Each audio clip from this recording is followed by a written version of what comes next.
welcome back to my channel. Today I'm bringing you another list of movies, and this one is movies that made me go, what the meow. When I was like 17, I used to be so obsessed with movies like this that just make you think, movies with like twist endings. For some reason, I was like obsessed with movies like that. I thought they were so cool. So I decided to make a list of some of my favorites WTF movies, but if you can think of any that I won't mention in this video, please let me know down below, because like I said, I love these kind of movies. Okay, let's start with one that came out last year, and it's Mother, directed by Darren Aronofsky. Darren Aronofsky movies are already pretty what the meow. He's really good at making these psychological thrillers. Of course, everybody knows Black Swan, such a great movie. Mother didn't receive the praise that his other movies had received in the past. The whole movie is basically a metaphor about God and Mother Earth. So Javier Bardem's character, he is supposed to be God, even though the movie doesn't tell you that he is God. I don't even know if he has a name. He's just the guy, the man. And then Jennifer Lawrence's character, she is supposed to be Mother Earth. So throughout the movie, we can see a lot of biblical references to the Old Testament, New Testament. We have characters that are supposed to be Adam, Eve, Cain, Abel. And throughout the movie, if you don't get these hints from a biblical standpoint, during the whole movie, you'll just be like, what the heck is happening? Even if you do get these references, I think that it's still a pretty effed up movie, because everything that happens is just so crazy, pretty like hard to watch at some parts. I don't really know what he was thinking when he made it. I'm not even sure if I like it. Like, I've only watched it once, and I don't think that I want to watch it again. I don't know. It's weird. I did find the movie pretty entertaining. What did happen with this movie though is that for days after I went to watch it, I was still thinking about this movie. I was still looking at theories and at like video reviews, and I just couldn't stop thinking about this movie, which is something that I really like when a movie does that. If you still haven't watched this movie, I suggest you watch it. I won't guarantee that you will like it, but it's a pretty interesting one, so. Okay, so the next one is Memento, and Memento is one of those movies that I'm pretty sure every film student has watched. I watched it during my whole 17-year-old phase of I love these twisty kind of movies. It was probably like one of the first movies that I saw that it was like kind of in this genre. Memento is about this guy who is trying to find out who was the man who raped and killed his wife. But the thing is that he suffers from this condition where he has memory loss, and he can't remember anything even 15 minutes ago. Since he has this condition, he is leaving clues to himself about his wife's murder. But the cool thing about this movie is that it is told in two sequences, one that is going chronologically and another that is going backwards. So at one point in the movie, these two sequences or timelines meet, making everything make sense.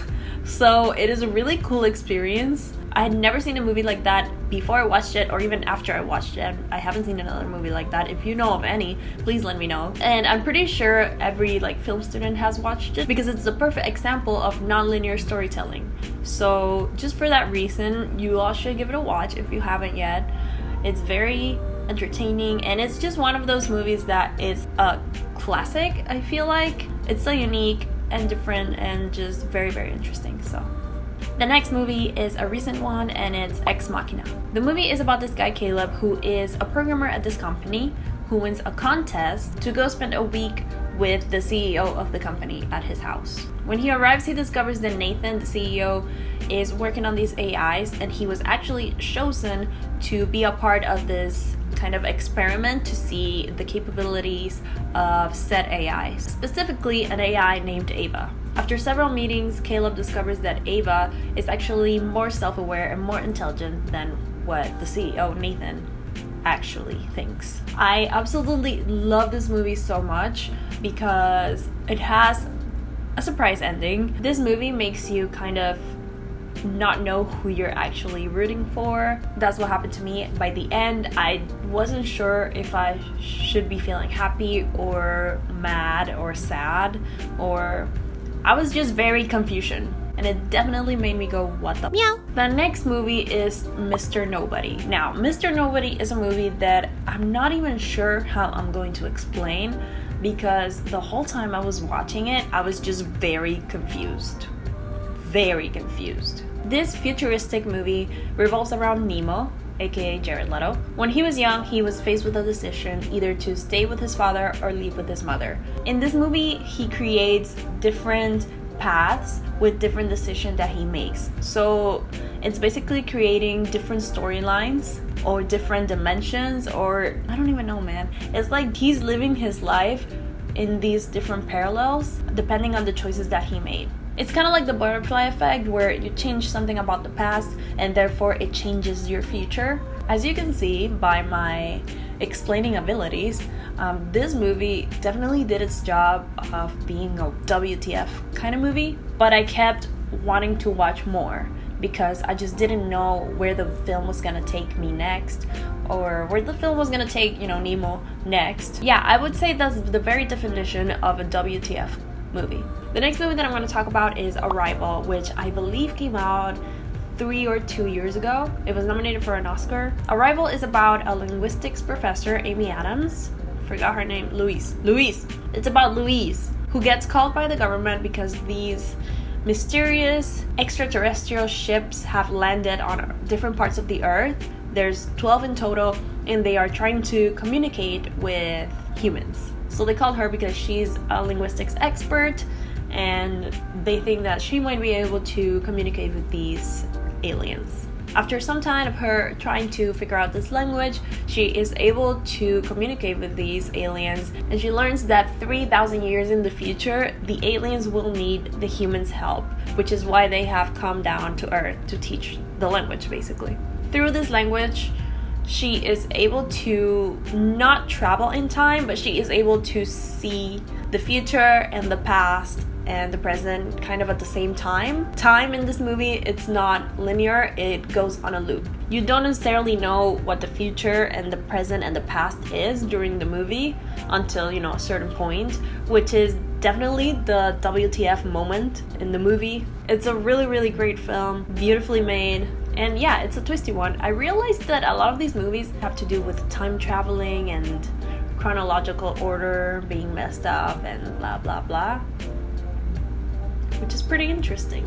The next movie I'm going to talk about is Gone Girl, directed by David Fincher, and it's the story about Nick and Amy and Amy's disappearance. So one day, Nick arrives home, the house is a complete mess, and Amy is missing. From there, they launch a huge investigation, searching for her. When they can't find her, everyone starts believing that maybe Nick had something to do with her disappearance, maybe he murdered her, and he's trying to cover everything up. We don't know. He begins to wonder if maybe Amy staged her whole disappearance and somehow made it look like he had something to do with it, to blame him. This one is such a great movie, and the acting by Rosamund Pike is incredible. It's based on a book called Gone Girl, and I still haven't read it. Let me know if you guys have read it and if I should, because the movie is great, so I'm guessing the book is really good too. I especially love the ending shot of the movie. That final shot to me is incredible, and I love how it relates to the first shot of the movie. If you still haven't watched it, it's a really great thriller. Now, the final movie that I'm going to talk about is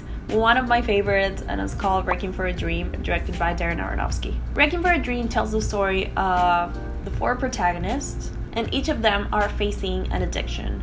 We have Sarah Goldfarb, who is a middle-aged woman who is widowed, and she is addicted to diet pills. She is obsessed with appearing on this TV show that she watches every day, and she thinks that by losing weight she'll be able to star in it. She starts having these hallucinations of her being on the show, and it gets pretty crazy. Then we have Harry, who is her son, who is a junkie, along with his girlfriend Marianne. And we have Tyrone, who is Harry's best friend, who is also a junkie. So we have the lives of these 4 individuals, and they are all dealing with these addictions. I'm gonna say it's a very hard to watch movie. I know a lot of people that have watched it and can't watch it again because it's just really hard to watch. It's very graphic and it's very tough, and I understand why. I loved it from the first moment I watched it because I just couldn't stop thinking about it after I watched it. I've never done drugs and I'm not interested in doing drugs, so I don't know what it feels like, but I feel like this movie does not make it look glamorous or pretty. It's just very real, very graphic and raw. And I really love it. I just find it fascinating. I also really love the soundtrack, and I'm sure you guys have heard the soundtrack of this movie somewhere because it's used in a lot of things. I think it was even used in like one of the Lord of the Rings trailers back in the day. But yeah, it has been one of my favorite movies since I was like 17. And if you haven't watched it, I recommend that you do, but you do have to be warned that it's pretty graphic, and if you're like queasy, and yeah, you just have to have like a tough kind of mindset to watch it. Let me know in the comments if you have any other suggestions of movies that I did not mention. Of course, there's such a long list, but I can't talk forever. So please let me know down below of other movies like this, because I love to watch psychological thrillers, movies with twisted endings. I just love all that stuff. If you want to watch more movie recommendations, I have a playlist, and I'm gonna link it down below, of other categories of movies. The last one I did was the best coming of age movies, which I love coming of age movies. Also, let me know what other kind of list you would like to see from me. Leave it down below in the comments. Thank you so much for watching, and I'll see you guys in the next video. Bye.